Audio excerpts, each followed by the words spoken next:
नमस्कार दोस्तों, जय माता दी। तो आज नवरात्र का 5वां दिन मैं बना रही हूँ परवल का मिठाई, वो भी मार्केट से बहुत ही अच्छा। आप ये मिठाई खाएंगे तो मार्केट की मिठाई भूल जाएंगे, कभी खरीद के नहीं लाएंगे।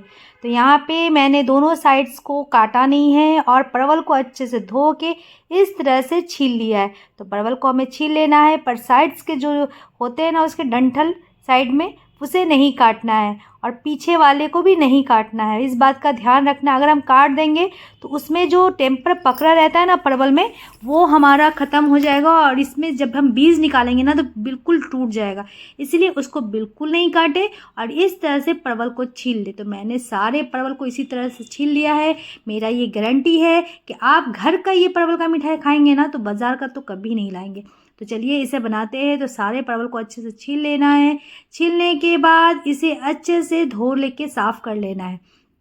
तो यहाँ परवल को मैंने इस तरह से धो लिया है। उसके बाद यहाँ पे एक चाकू की सहायता से इसे इस तरह से यहाँ पे एक कट मारेंगे और जितने भी अंदर बीज है ना उसे निकाल देंगे। तो परवल अभी बहुत खींचा, मतलब खींचा है, मतलब खिच्चा जो होता है ना, बहुत ही अभी नया नया ताज़ा परवल आया है तो बहुत खिच्चा है।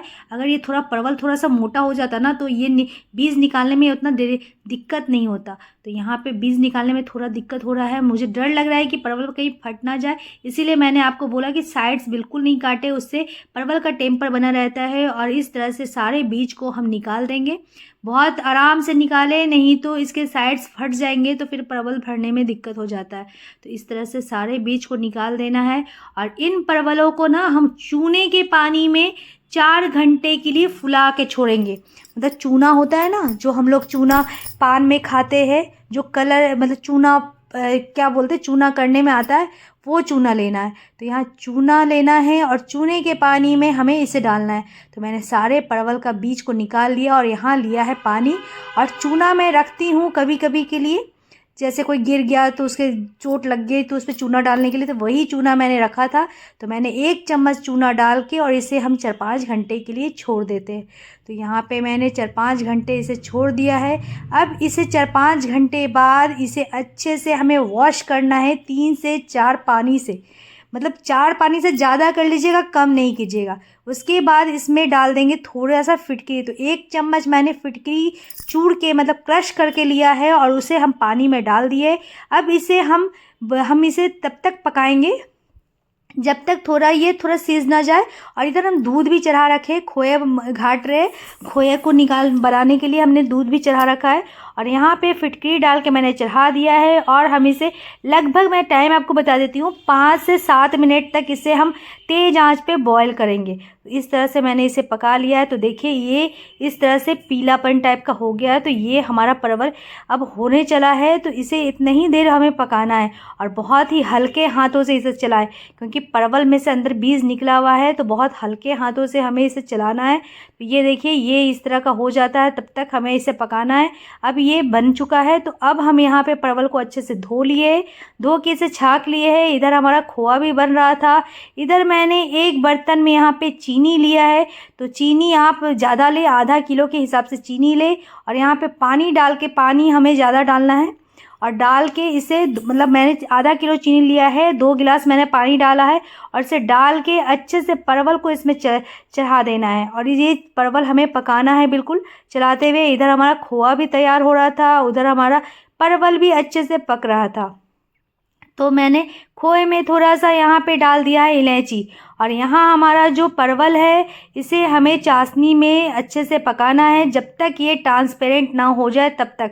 तो इसे चलाते हुए पकाए, ऐसा पकाए कि मतलब परवल अच्छे से बिल्कुल ट्रांसपेरेंट हो जाए, तब तक हमें पकाना है बिल्कुल चलाते हुए हल्के हाथों से। अगर हल्के हाथों से नहीं चलाएंगे तो आपका परवल टूट भी सकता है, क्योंकि ये बहुत नाजुक है, बहुत खिंचा है। देखिए अब ये बहुत कम अब चाशनी बचा है। तो ये परवल हमारा हो गया। तोड़ के देखेंगे थोड़ा खचखचपन का आवाज़ आता है ना मार्केट वाला में, वैसे ही सेम होगा। अब हम क्या करेंगे, ये हो गया है तो इसको हम इस तरह छाँक लेते हैं। तो परवल हमारा बिल्कुल चमकदार ट्रांसपेरेंट दिख रहा है और मैंने इसे अच्छे से छाँक लिया है। यहाँ जितना भी एक्स्ट्रा रस है वो अब हम खोए में डालेंगे और जो बचेगा उसको रख देंगे नेक्स्ट बार बनाने के लिए। तो यहाँ खोआ भी हमारा तैयार था, तो मैंने थोड़ा सा वही रस को इसमें डाल दिया है और डाल के अच्छे अच्छे से इसे हम सुखा लेते हैं। तो खोए को अच्छे से मिला के सुखा लेना है। तो ये हमारा खोया भी यहाँ तैयार है और हमारा यहाँ चाशनी में पका हुआ परवल भी तैयार है। तो इसमें थोड़ा सा मगज़ डाल देते हैं हम खोए में और इसे अच्छे से मिक्स कर देते हैं। मगज़ डालने से अच्छा लगता है। आप अपने हिसाब का ड्राई फ्रूट्स इसमें डाल सकते हैं, पर मगज़ बहुत ज़रूरी है। तो इसे डाल के अच्छे से खोए को भरना है। खोए में कंजूसी नहीं करे, बिल्कुल दबा दबा के भरे। तो देखिए इस तरह से मैंने सारे परवल को इस तरह भर लिया है।